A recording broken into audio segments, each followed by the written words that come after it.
So, Judy, could you tell us how you met Paul? I would like Paul to tell how we met. Okay.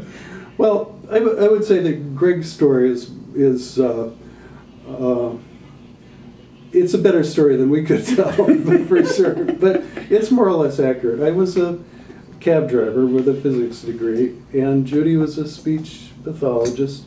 And we met not in my cab, but in a coffee house. And it's a coffee house near the university, and students come there, and it gets really crowded. And this is long before Starbucks. Mm-hmm. And if it's crowded, the rule was you share your table. So I come in, and Judy shares her table with me. He asked to share my table. You asked. And we sit down, and we're both normally quiet people, but normally nose in books. But somehow we got to chatting a little bit, and I think we were both a bit taken with each other. Mm-hmm. Although it took several more meetings, sort of random chance meetings before, the hand of fate was there maybe, and we began. So maybe we should deliberately get together rather than just running into each other. We began going together.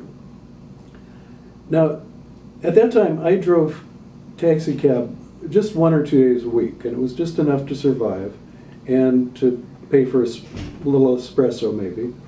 But it gave me plenty of time to read and to study. But Judy was... I was working full-time.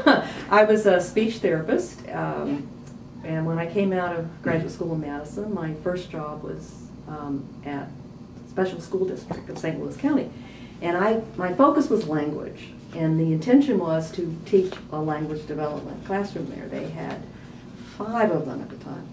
But when the school year started, they didn't have an opening. So I was asked to teach to be a speech therapist at Litzinger School, which is a special education center. It had a big wing of orthopedically handicapped kids and various other kinds of disabilities. And when I went there, several of the cerebral palsy kids who were non-speaking had these lap trays of words arranged in linguistic columns.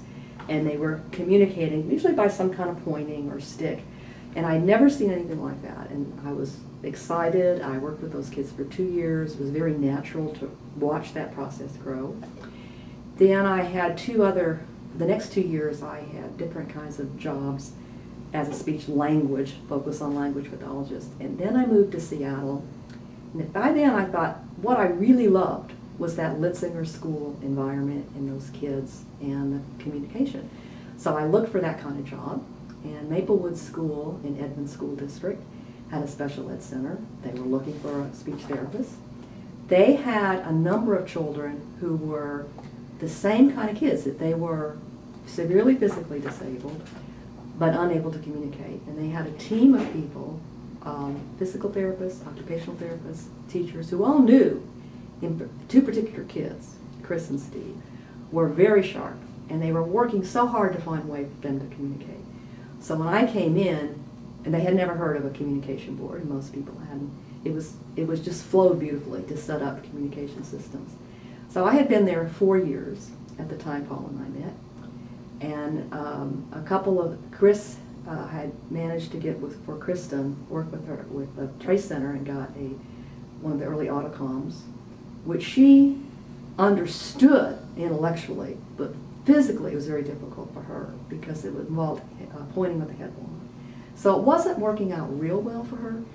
And for Steve, we had eventually tried a 16-unit Zygo, and motorically the scanning worked well for him. But it didn't fit him. It didn't do what he needed it to do. So we're kind of in this funny position. And I was also kind of burning out, overworking, and so I was partly intrigued by Paul's lifestyle and hoping he would be the person who would help me kind of balance life and social life better.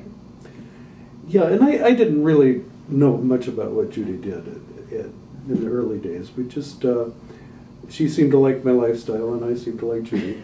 But I remember that it happened one day. We went for a walk. It was a beautiful fall day. We both remember this very clearly. And Judy started talking about her kids. And she mentioned having seen a home computer. This was a brand new idea, home computer, and it had been hooked up to a single switch, and it did something, I don't remember. And she said the fatal words, "I think something like that would work for my kids. If only I had some engineer, volunteer sort of person who could program it."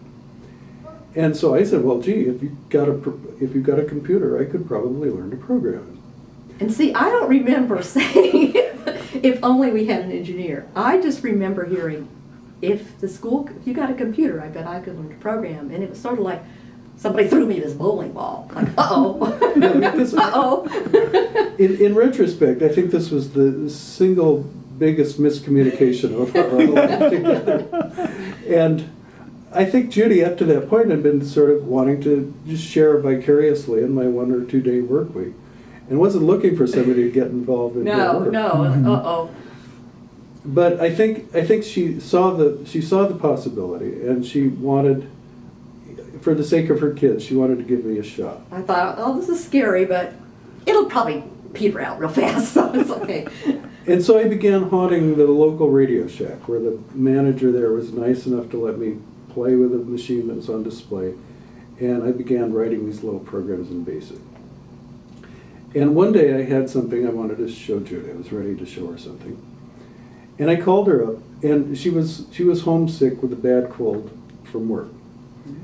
And I said, well, would you like some chicken soup? Well, isn't that sweet? No one had ever offered to bring me chicken noodle soup.